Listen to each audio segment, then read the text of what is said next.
Hello everybody, my name's Star Raptor and this is Recap of Thrones. Now every week I break down a Game of Thrones episode, providing discussion and speculation. So without further ado, let's jump into the episode. This week we had episode 4 of season 6 titled Book of the Stranger. I'm going to let you know this is your official spoiler alert. I will be going into every detail of this episode. So let's start off with the rundown.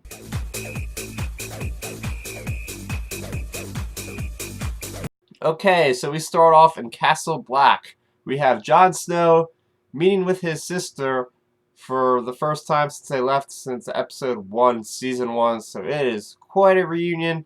And we also have Brienne confronting Melisandre and Davos about her beloved Renly's death pretty much by Melisandre's hands. And finally, towards the end of the episode at the Castle Black, we had Jon is finally looking like he's going to go to war with Ramsay after some consideration. And next up, we move to the Vale for the first time this season. We have Petyr Baelish back again, and he now wants to get the Vale into the fray. Literally, that's what he says, to destroy Ramsay. And he has this crazy, twisting kind of set of details to make Royce, the military guy, commander, use his forces for them. Moving on, we have Meereen, and this is where Tyrion compromises with the slave masters to hopefully end the uprising of the Harpies. So he has the 3 leaders, one from Astapor, one from Yunkai, and one from Blannis, and he makes a compromise with giving them 7 years rather than immediately so they can kind of think. Also, we have in Vaes Dothrak, we have the good old duo, Jorah and Daario, trying to plan to save Dany, although their plan is kind of sketchy and not that great. But then we do focus on Dany, who ends up at the episode burning all the cows alive to take her mantle as the leader of the Dothraki. Then we go to King's Landing, where a lot was going on. Then again, a lot usually goes on in King's Landing. First up, we have Margaery speaking with the High Sparrow, and he tells her about his history, about how he wasn't always poor the way he is, but he wanted to be rich, and eventually he fell back on living poor again. And then that leads her to be able to see Loras, her brother, who is just entirely lost at this point. He's just curled up in a ball in a cell. He's a goner, you know what I mean? I don't know if he's coming back from that with a sane mind.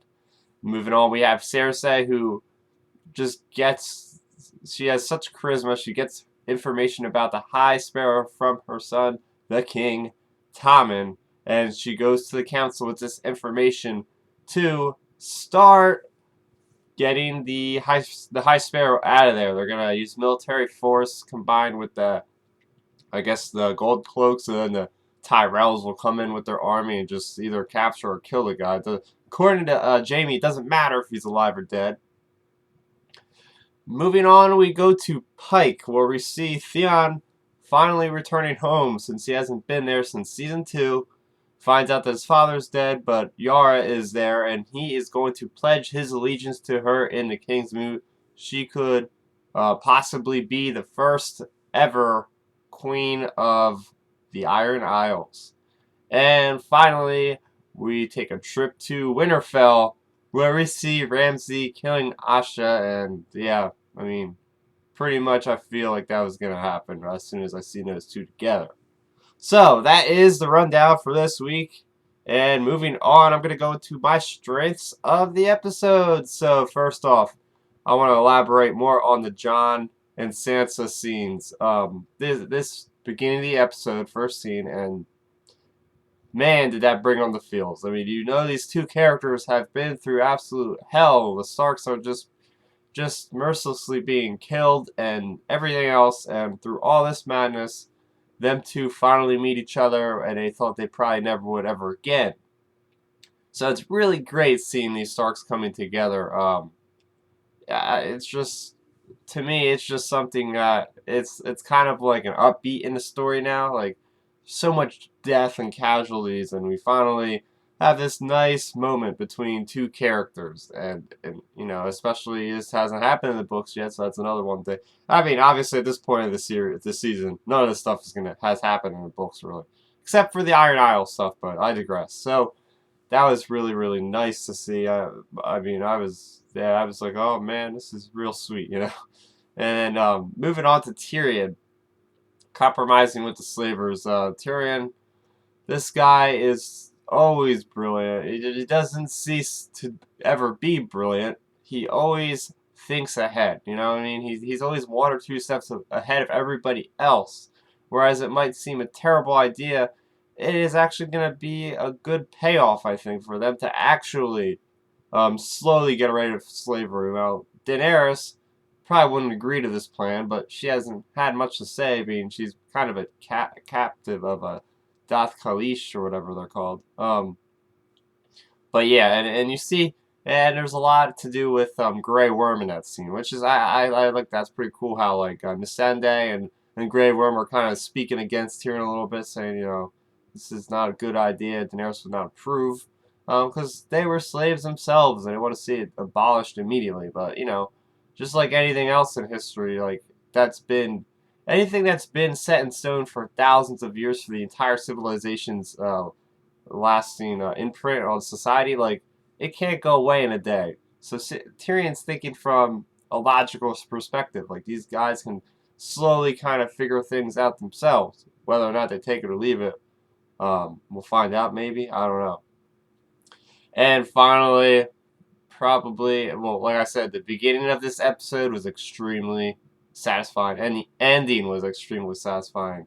But we had Dany rising out of the ashes once more. That was insane. Like, I did not see it going that way. I thought she would just leave with Jorah and Dario at, you know, at nighttime or something, just leave them. Although they like Khalasar, they have horses, they would run them down. But I'm sure they could have figured out another way of doing things. But holy crap, this is awesome what happened. I mean, this mirrors season 1, episode 10, when she comes out of that pyre after she went in with Khal Drogo. But this is on a much, much larger scale. You know, I said this to a friend. I was like, this kind of reminded me of the C-3PO moment with the Ewoks, the Return of the Jedi. He got this character that just appears as a god to these people, doing something miraculous, you know what I mean? Just walking out of there completely naked. I mean, Daenerys is such a powerful character. If we have a main character in this show, it would probably either be Jon Snow or Daenerys, because they always have these moments, especially Daenerys. She always has such powerful moments in her character arcs. I mean, being in a room of 12 or whatever, however many of the most powerful men in Westeros, being able to stand there and say you're going to command them, and they think it's ludicrous, and you have like she's got so much brawn and just power. She's so confident that it's just like holy crap, you know, and she just throws over the braziers and just lights the whole place on fire, and everybody's bowing to her.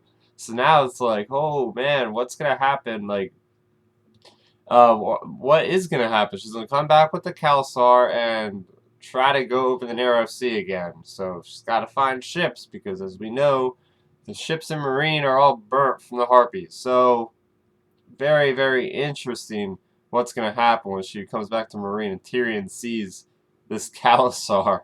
That's gonna be one heck of a sight, seeing 40,000 or however many of these things people are just, you know, ravaging through Westeros. Oh man, I can't wait for that. As strong as this episode was, of course I do have a weakness.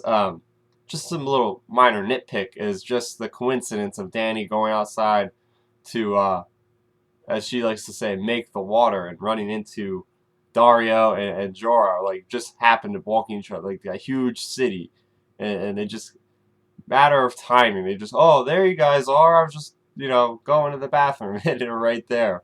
So yeah, you know, it's a TV show. You got to make things mean. Oh, but you know, whatever. That, like I said, nitpick, but that is going to be the weakness of the episode. And moving on, we'll go into the quote of the episode. This is when Dario and Jorah are kind of trekking through the terrain, and they are about to come up on the city. So Dario is basically going back and forth with Jorah, kind of, you know, busting his balls a little bit. And he's saying, I don't think your heart could take it. I don't want to fight you, Jorah the Andal. What do I have to gain? If I win, I'm the shit who killed an old man. If I lose, I'm the shit who was killed by an old man. I thought that was pretty darn funny.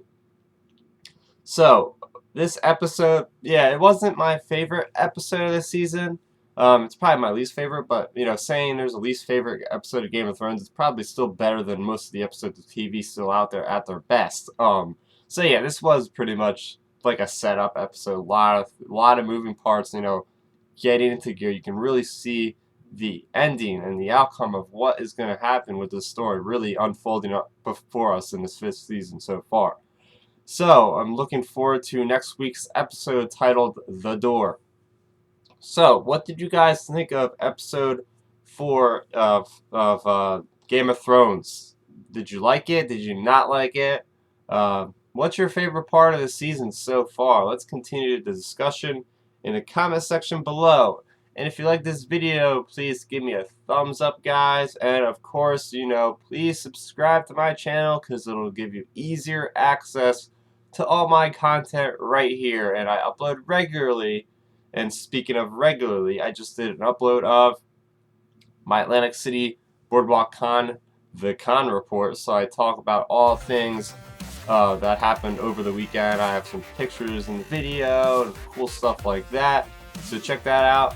Guys, you can follow me on Twitter at StarRaptor, as well as like my Facebook page on StarRaptor.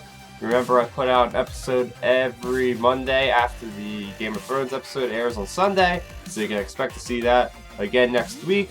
So that's going to do it for me, StarRaptor. Thank you for watching, and bye-bye.